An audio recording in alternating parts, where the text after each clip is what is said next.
customers, that means Judy and Jane.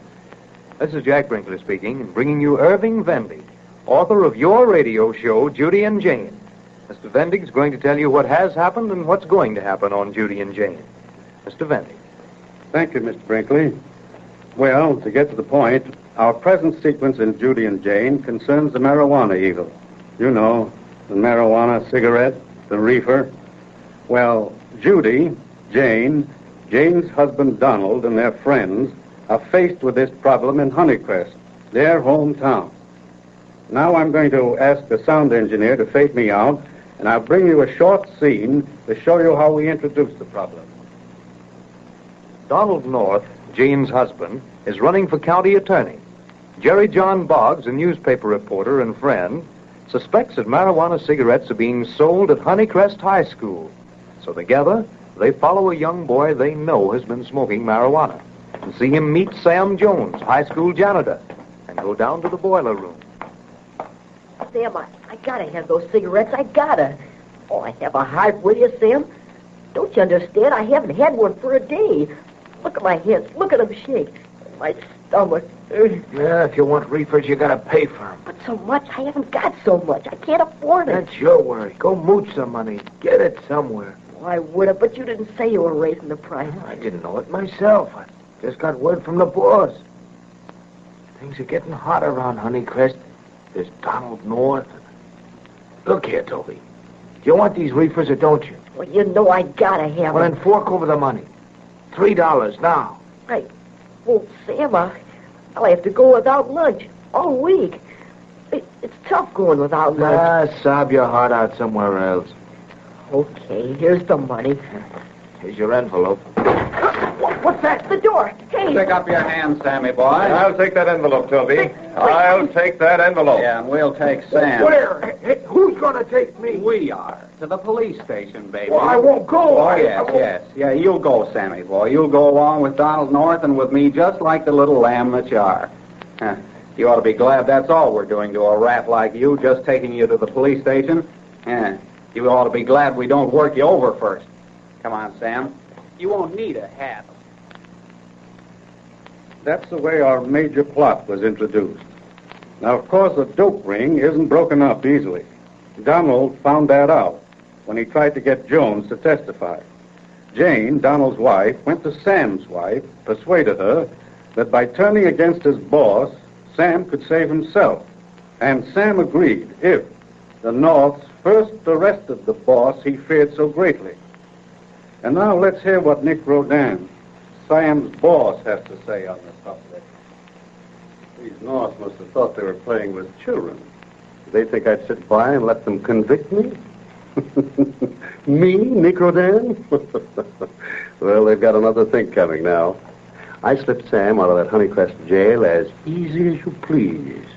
And I took him for a one-way ride, if you know what I mean.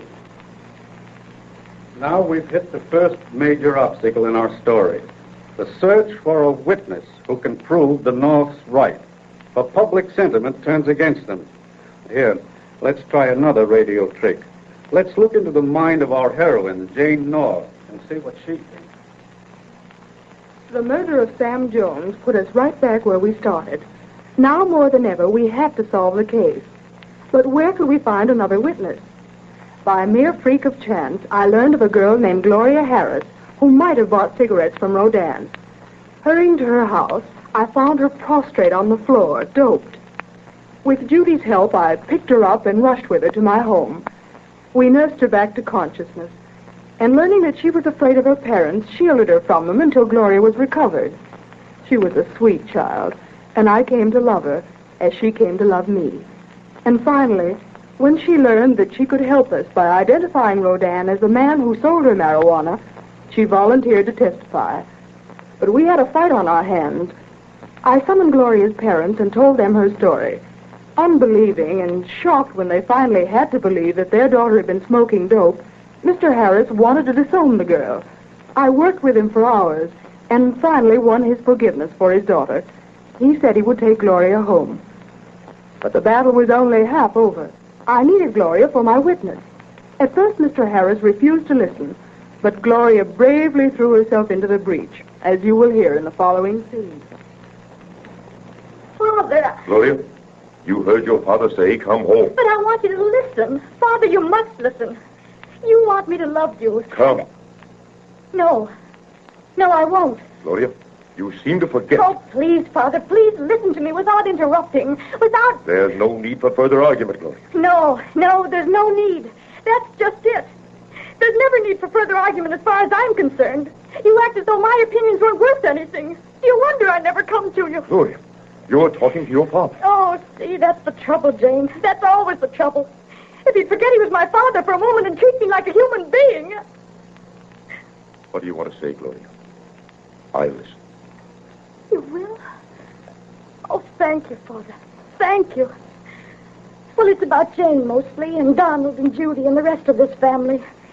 They need my help, Father. They need me to testify for them. Oh, Father, they didn't hold back when I needed their help. Now let me do something for them in return. Let me get up on that witness stand, Father. Let me help them convict Nick Rodan. After some hesitation, Mr. Harris gave in, and Nick Rodan was arrested. Unable to learn the name of our witness and unwilling to take any chances, Nick had Donald kidnapped. And sentiment, which had been swinging in our favor, turned against us once more. I was accused of running away because I was afraid. Fortunately, I had passed my bar examination last year. So to prove just the opposite, I decided to try the case myself.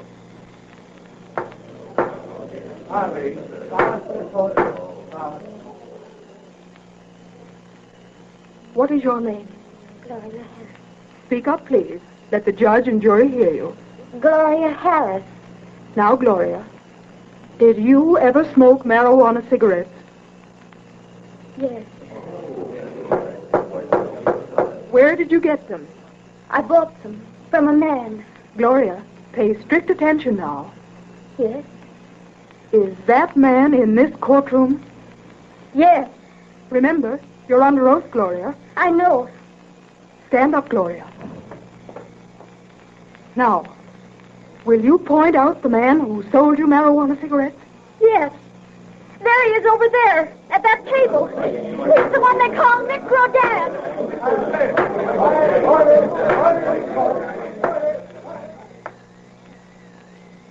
With Nick's conviction on the dope charge almost a certainty, a new factor entered the case. A Honeycrest policeman on leave in Chicago recognized and arrested the man who had helped Nick take Sam Jones out of the jail. Faced with possible murder charges, Nick's henchman broke and agreed to give evidence against Nick. Hearing of this development, Nick sent for me, asking that I come to his cell. Nice of you to call, Mrs. North.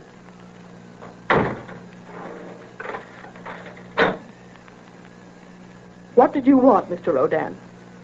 I want to, trade. We've nothing to trade, Mr. Rodan. Oh, yes, we have. Your husband's life for mine. My husband? What? I've got your husband, you know. He was kidnapped on my orders. And they can't burn me any worse for 2 murders than they can for 1. Now, that's logic, isn't it, Mrs. North? Well, Take your time. Take all the time you want. Think it over. Well, my proposition will stand. I'm not going to take it back. And it's a pretty good one, don't you think? My no-good life for your husband? That was the hardest decision of my life. But in the end, I did what Donald would have wanted me to do. I went on with the trial. Meanwhile, Ben and Jerry were searching furiously for Donald, but to no avail. But fortunately, before the trial ended, my husband was rescued. Yes, and I walked into that packed courtroom just as Martin Craig was summing up for the jury. You should have seen Rodan's face. Was he surprised? He was a lot more surprised when the jury brought in a verdict of guilty. Oh, no, I wasn't. When I saw North walk in, I knew the jig was up. But I'm no coward. I've dished it out all my life. I guess I can take it, too.